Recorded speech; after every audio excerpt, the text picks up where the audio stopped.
Hey, we are in New Orleans. One city, 2 bites, 3 sights.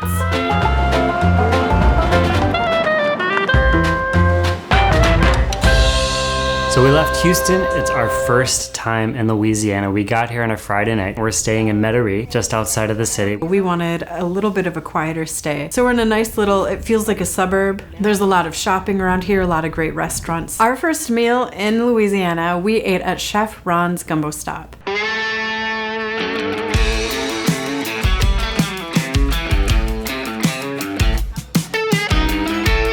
They have a lot of $1 bills on the wall and people have signed them, and it was really fun looking at them and reading them. We actually never got around to asking why they're there. So hey, if you go to that place, maybe you should ask. Or if you know, comment below. Hey, look at that, I did a comment below. You can comment below.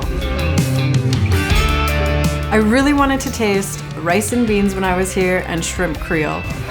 Super, super, super good. What'd you get? The boudin? I have never had that before. We started reading it on billboards on our way in. It's like a different language. Boudin balls. Boudin balls? I'm going straight for the dip. Really good. It was so good. Boudin. Kind of a fun experience. Again, another hole in the wall that we really enjoyed. That was a really great start to our visit in New Orleans. Everyone was super friendly and the food was really good. Top Gun. All I can say is Top Gun. Yeah, too many late nights means getting up and leaving by 7 feels super early. We left our hotel at 7 a.m. to get to Cafe Beignet. It was less than 15 minutes downtown to Cafe Beignet. We definitely beat the crowds. We got a parking spot just on the street. I know it's not Cafe du Monde, which is like the famous beignet place in New Orleans, but I had read reviews and watched a few things that said that they have a really, really great beignet and that we should compare them to Cafe du Monde. They were super tasty, super good, great way to start the day. Really liked the Cafe Beignet. Beignet done that. Yeah, they were good. When we ate beignets, they were so good. I got a decaf. We got elephant ears dipped in chocolate. The beignets were just like this really good donut bread, basically just really fresh and nice, came out warm with powdered sugar on it. So good. I loved Cafe Beignet, and if I were you, I would just skip comparing and get both because they were both really great. So, what do you think? It's decent. It's decent. Warm deliciousness. Oh, it's awesome. It's decent. It's awesome. Can do.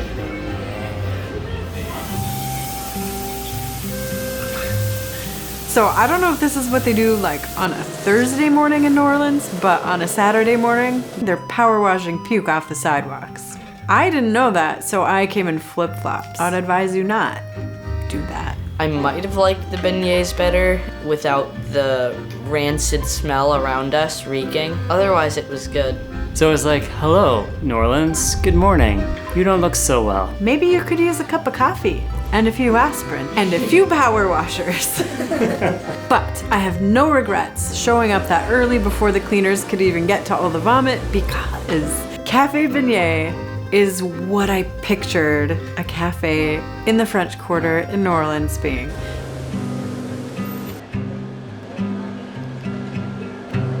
From there, we had reservations at one of the top attractions in New Orleans, the National World War II Museum. If you've watched our national parks trips, you saw that Jill was very, very meticulous. Everything was planned out. We even built in flex time. This trip was a little bit different. This trip was a little more off the cuff. Even though I do love to plan a good trip, we also like to be spontaneous and kind of fly by the seat of our pants. And it turns out that the day that we were there, they were actually hosting the 20th anniversary of the Band of Brothers, held there at the World War II Museum, which was cool, but A, we were too late, there was no more room to sign up, and B, they actually hosted it in the building that has all of the cool like airplanes. So that was closed down to the public.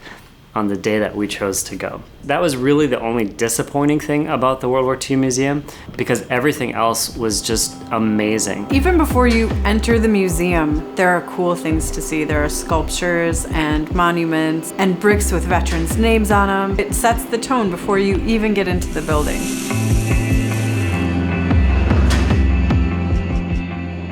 When we got to the museum, one of the first things they have you do is you enter this replica of a train. And you get these like dog tag things that you would follow people with and collect artifacts, which were cool too. You scan the dog tag and it gives you a person whose journey you can follow through the war. You can hear stories of that individual throughout the course of the 4 years of the war. It was a really cool interactive element that I haven't really experienced in the museum before. It was cool to like collect all the artifacts and then see all the different weapons, because like if you play Fortnite or we play Super Animal Royale, we get to see like real life Tommy guns and SMGs. There was a ton of stuff that had actually been used in battle before. As you're going through the museum, you're going through a jungle or the woods, or there's snow, there's pieces of walls, like you feel like you're immersed in this journey. I thought it was really cool. It followed the war from America's entrance into it until the end.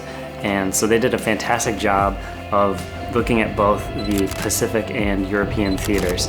Touched on North Africa just a little bit at the beginning. Both of my grandpas were actually in World War II, so it was kind of cool because they were actually both sent to different places, like in different directions.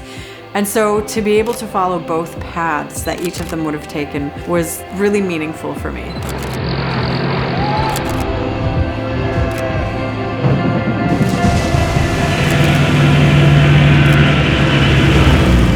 They have a real cool 4D experience called Beyond All Boundaries. It was really, really cool. I plugged my ears for a little bit of it because it was pretty loud for kids, especially like me. Even the whole time I would do this, because if I didn't plug my ears like this, it would be so heck loud.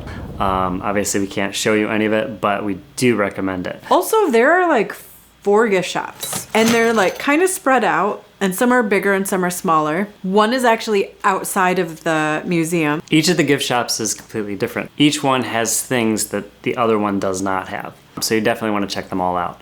We went shopping and I may have got a little something. I, of course, like I always try to, at a war museum, get toy soldiers. We decided to walk to the river boardwalk from the World War II Museum and kind of cheated. We wanted Café du Monde. We wanted to kind of compare the flavors of the beignets, but we didn't want to go all the way back to the French Quarter. So we went to their location in this mall and it was good. We had the best beignets ever. So it had a little more powdered sugar, but they weren't as big as the other ones. So I liked both of them a ton. So you have to go there. It was really fun being able to watch them. They make them fresh both places, at Café Beignet and Café du Monde. Because we have to compare. It's a hard job. We're taste testers. We're taste testers. This is for you, America, and wherever else our viewers are. Gotta get my hair cut back.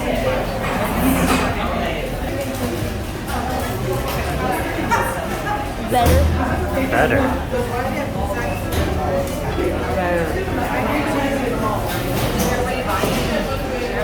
You don't think so?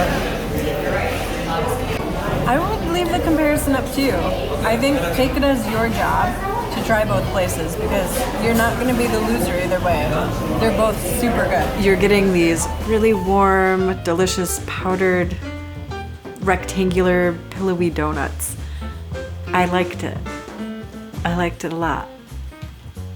I could have more of those sometime. And so I bought a mix. Café du Monde actually sells a beignet mix. Just outside of the mall, as you're sitting there eating your beignet, you can look out and there's barges passing in the water. And then afterwards, we walked that boardwalk. You could see 2 boats coming by, and they were ginormous.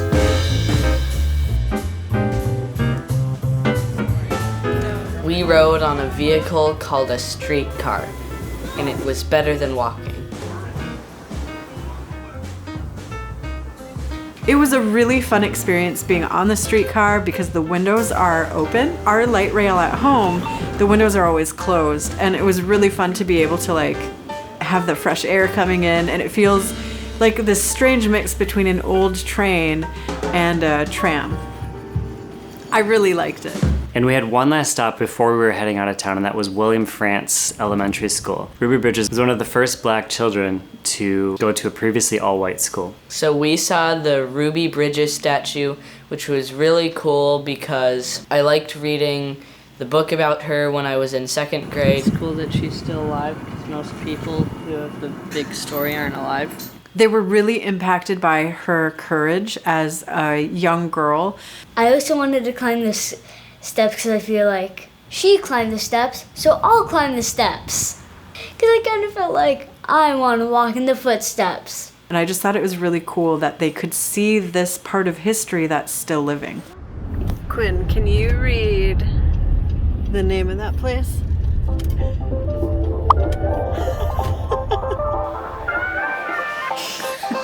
For dinner, we did have Gus's world famous fried chicken, and it was really good. It's not unique just to New Orleans. It's in a few different states in the US, but it's not in our state, so we decided to try it.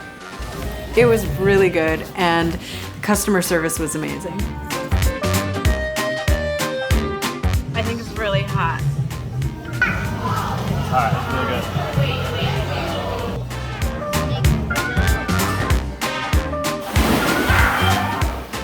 This is a crazy long bridge.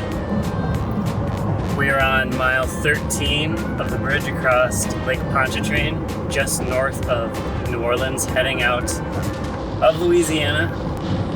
I don't think I've ever been on a bridge this long. 5 miles maybe is the most. Crazy amount. What do you guys think? It's weird. It's like we're driving on the ocean. Hey, I can see the other side. What do you think, Quinn? I'm just glad it's really nice weather. The cool thing is, like, along the way, it's like an experience in and of itself because you can see so much on the water. Like, we saw like tons of schools of fish right near the surface of the water. If you're lucky, in the distance at about mile 17 going north, you can see some Endermen who are walking on the water.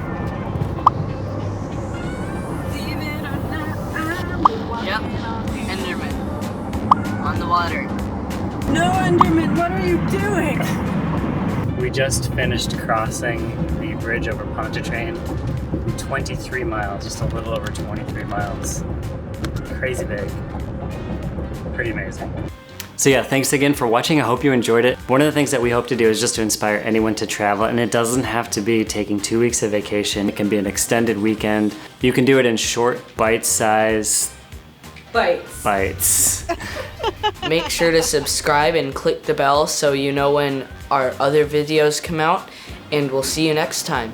My thoughts on New Orleans is, okay, everything great. I love everything about it. Definitely go back. But I would never, ever, ever in my whole entire life go back to that street with puke.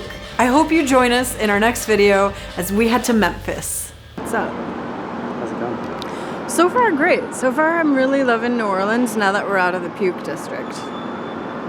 The Puke District is also known as the French Quarter. Yep, what ups? I've heard it both ways.